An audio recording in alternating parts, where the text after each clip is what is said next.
the sovereignty over this island, for example, the Scarborough Shoal and also the Spratlys. Now, there was a very good discussion in relation to the obligations of both the Philippines and the United States in relation to the Mutual Defense Treaty.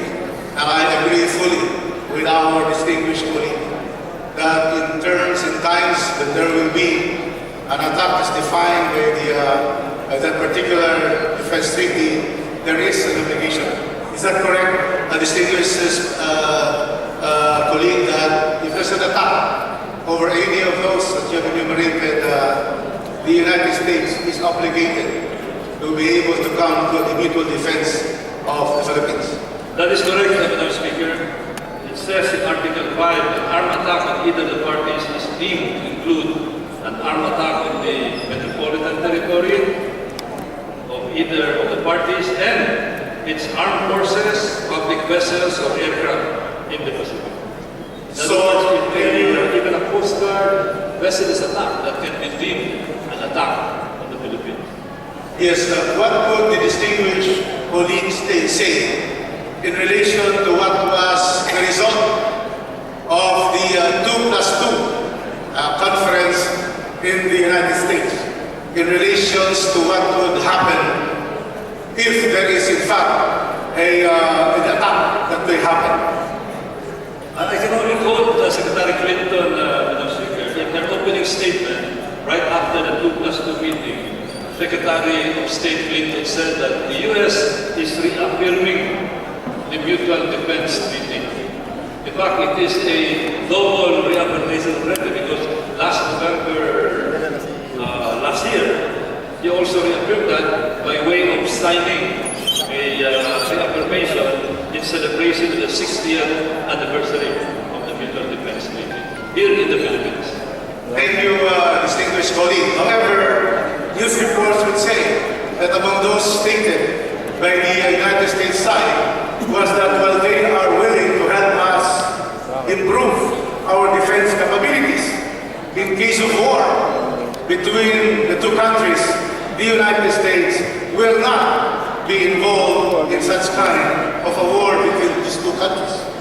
No, that was not the statement. The statement was the U.S. will remain neutral in the resolution of the dispute. In other words, we're talking of a territorial dispute. If we forward the dispute to UNCLOS, for example, then they have to remain neutral. Unless they become part of the arbitration team, then that will be the time that they will define the position on the dispute. Thank you, distinguished colleague. They're referring only to the dispute, but not with respect to the implementation of the Mutual Defense Treaty in case of an armed attack. Thank you, distinguished colleague. However, we who have read the news reports and those statements would always be able to extend the appreciation of what is the dispute. If the dispute would lead to a confrontation of arms, then it would seem that the United States will not, if the dispute will turn into for example, a shooting war. In other words, because a dispute may lead certainly to this kind of a result. That, for example, in the Panatag Shoal, if our Coast Guard and the Philippine Coast Guard and the Chinese vessels, if there will be, for example, both parties may shoot each other, then we are in war. Then would you not think that the United States, by stating it will be neutral in the territorial dispute, if there is an occurrence that will lead to war, then we might not have the United States be with us? Well, right now, that is mere speculation. But it is the position of this representation that we can invoke the Mutual Defense Treaty. Now, whether they will comply, we don't know. Because at the end, just like us, at the end, it will be our national interest that will be the final determinant of whether we will abide by the treaty or not. It will be our national interest. But in the event, for example, that they would not comply, and it is our position that it is their duty to comply, then there are many other recourses to scrap it, to drunk it, and of course accuse the other party of being perfidious in their obligations under the treaty. Thank you, distinguished colleague. And that will not look good on the part of a responsible power like the United States. Thank you, distinguished colleague. Of course, war is something that both parties would not wish to engage in. And so, as we have read and we have learned, our government, also the government of the People's Republic of China, according to their statements, would want to resolve this dispute diplomatically. Is that correct, distinguished colleague? That is correct. That is the official position of the Chinese government. Although what they want is a one-on-one meeting, not an international arbitration. And of course, our stand is we get the ASEAN be able to unite and be one party in relation to China. Is that correct? That is the appeal of the Secretary of Foreign Affairs. But the problem in ASEAN is that only 4 countries have a direct interest in the claim to the South China Sea. The others are not at all connected. Like, for example, Thailand, Cambodia, Laos, even Indonesia is not among the claimants. And of course, distinguished colleague, it would be a stronger stand and stronger position if ASEAN takes the cudgels of its 4 members who have disputes with China to be able to use the facilities and to use the association as it is. It will be to the advantage of the Philippines if China would agree to the ASEAN-China talks instead of a one-on-one mediation. That is correct. ASEAN has concentrated on the economic aspects. There is an ASEAN Security Forum, but they're talking in generalities. Like, for example, I think they adopt also the freedom of navigation principle, meaning that this is international sea, and freedom of navigation must be observed in the South China Sea. Thank you, distinguished colleague. Therefore, nobody first would wish to have an engagement in armed forces. Secondly, if the diplomatic initiatives of both countries will not succeed, then the third option that we should take has always been the option of international law. And that is the option, therefore, to bring the dispute to international adjudication or arbitration. Is that correct, distinguished colleague? That is correct. In fact, that is the position right now of the Philippine government. And under the United Nations Convention on the Laws of the Seas, there is the UNCLOS, International Tribunal of the Law of the Seas. Correct, distinguished colleague? Yes, that is correct, Madam Speaker. And it is the wish of the Philippines to be able to bring this to the UNCLOS. Is that correct, Mr. Speaker? That is the wish of the Philippines, and we have already expressed that. Now, of course, the problem is that it takes 2 to tango in the UNCLOS. Although there are some people who are saying that that may not be so. That we can unilaterally go to UNCLOS and UNCLOS can take this up even without the participation of the other party if they do not wish to participate. I hope it's correct, because that would be very favorable to us if UNCLOS would take this up even without the adherence of the other party. And of course, the Philippines and China are signatories to the United Nations Convention on the Seas. That is correct, Madam Speaker. And China acceded in 2006. That's right. And China, when it acceded, had a reservation that they do not want compulsory adjudication with UNCLOS. Is that correct, Mr. Speaker? Well, I think that may be correct. I'm not sure, Madam Speaker. Mr. Speaker, Because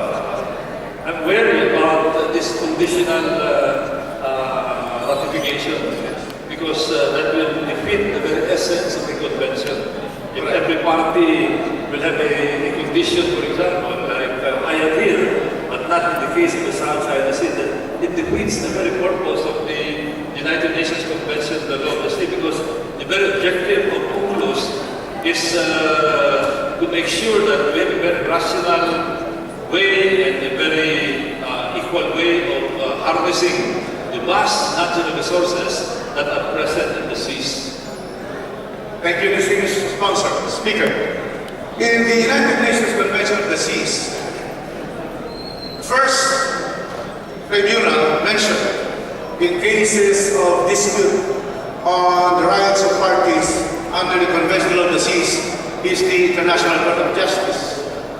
And Madam Speaker, in this situation, don't you agree that we cannot also bring to the ICJ, because International Court of Justice, China, under the ICJ statute, there is an opt-out, and most of those who sign the statute of the International Court of Justice, like China, has also opted out, and they could not be forced by the Philippines to adjudicate with the International Court of Justice. Is that correct, distinguished Speaker?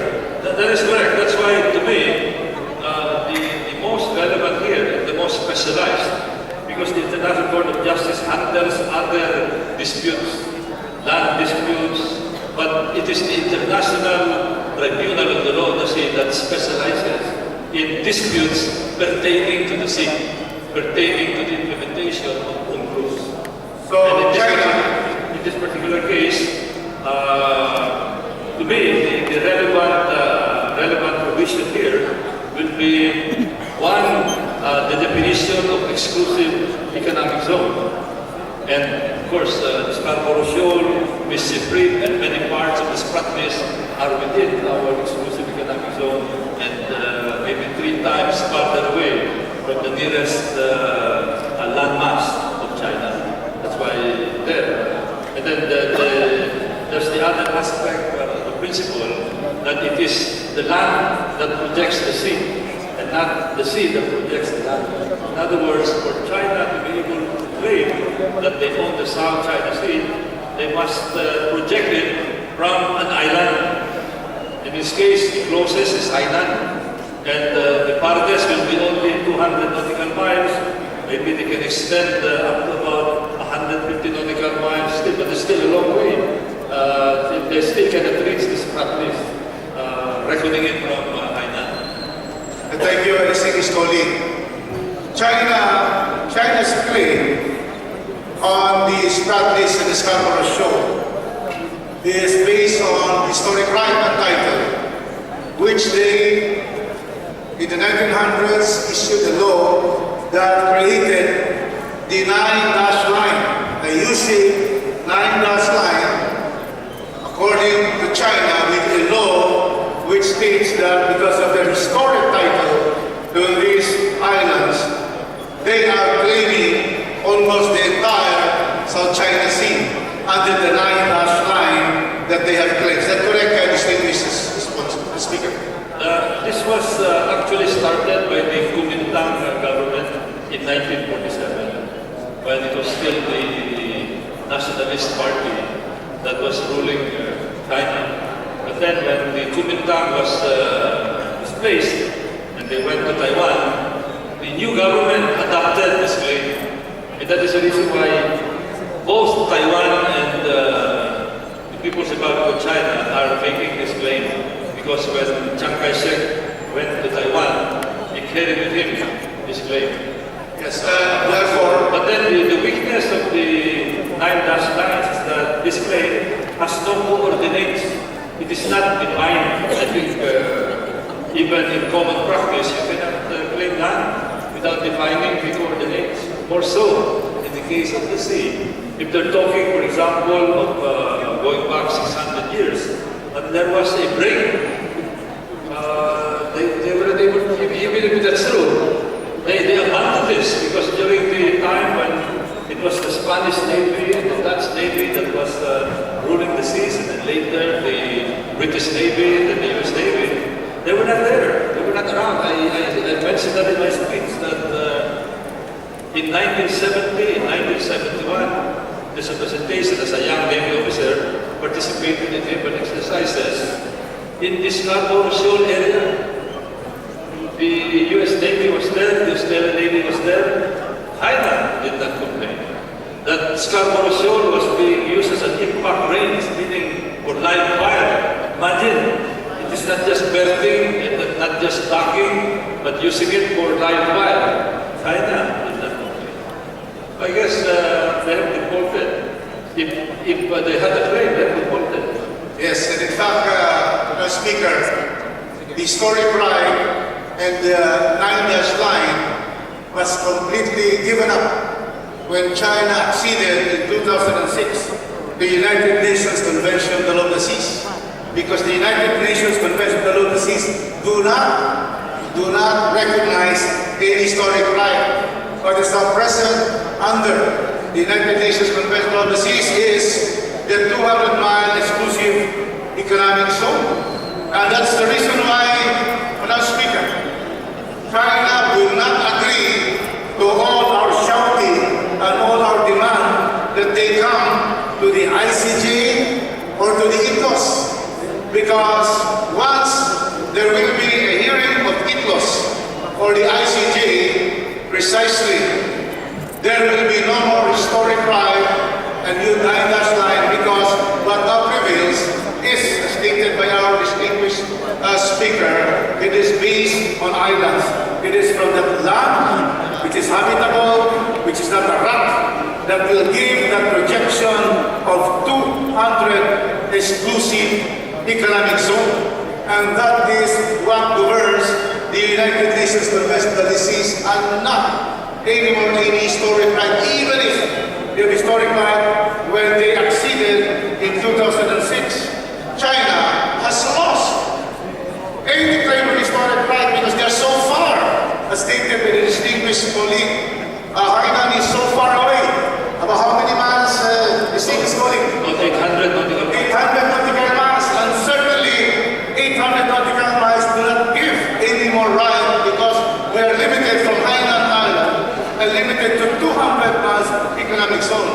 On the other hand, Madam Speaker, our ringback, our Mischief Reef, are within the 200 miles economic zone. And secondly, the Scarborough Shoal is also within the 200 miles. And that is why China will never accede. And that is the present predicament we have. Because when we have international law with us, because we are all signatories to the International United Nations Convention on the Law of the Seas, when will we bring our legal dispute? Can we have an advice from the distinguished colleague? What can we do? That even if we have the law on our side, that we can bring this up, because all of these disputed areas are within our economic zone. Where will we go, Madam Speaker, if they will not go to the International Court of Justice? They will not go to the Permanent Court of Arbitration, because it has to get approval of the arbitrating parties to be able to go to the arbitration. So ICJ is out, because there is an opt-out provision in the International Court of Justice statute. We are out because they will not agree to the Permanent Court of Arbitration. They do not want to go to the UNCLOS. We will know, Madam Speaker, where will this international dispute be heard? I don't want to arrogate upon myself recommending that be the responsibility of the Department of Foreign Affairs, which I think has primary and exclusive jurisdiction over this. Of course, with the President as the architect of our foreign policy. But we have the other form of diplomacy. I mentioned public diplomacy. In the present world right now, public diplomacy may be more effective than state diplomacy, because we have an emerging superpower, and the superpower may want to protect itself as a responsible power that cannot be accused of bullying. So we must make it very clear to them that there's going to be a cost if they insist on using might in their claim on Scarborough Shoal. In fact, if you look at many mentioned already. You know, this is in CNN, this is in the Wall Street Journal, this is in the Washington Post, the New York Times, in Australia, in New Zealand, in UK, in many countries in India. They're monitoring what's happening. And I think the Chinese are very aware of this. And in the ICJ, in the International Crisis Group report, it's a very lengthy but a very educational and very instructive report. They talked of the dynamics of how China makes decisions. And in this report, according to the International Crisis Group based in Brussels, the China is also governed by world opinion. They react to world opinion. They try to massage their image according to the world opinion. Thank you, distinguished colleague. So, Madam Speaker, is this very profound exposition by my honorable colleague will be referred to the Committee on Foreign Affairs. I would just wish to state that we, Congress and our committee, will be able therefore to first request the ASEAN, our brother ASEAN countries, to be able to request China so that the regime of law will prevail, that international law and not might, and not armed might, would be the deciding factor to this controversy, that we will ask and urge the People's Republic of China to bring this matter to a peaceful settlement of adjudication through the International Tribunal of Global Seas. To therefore agree that this will place there. Meantime, the status quo will be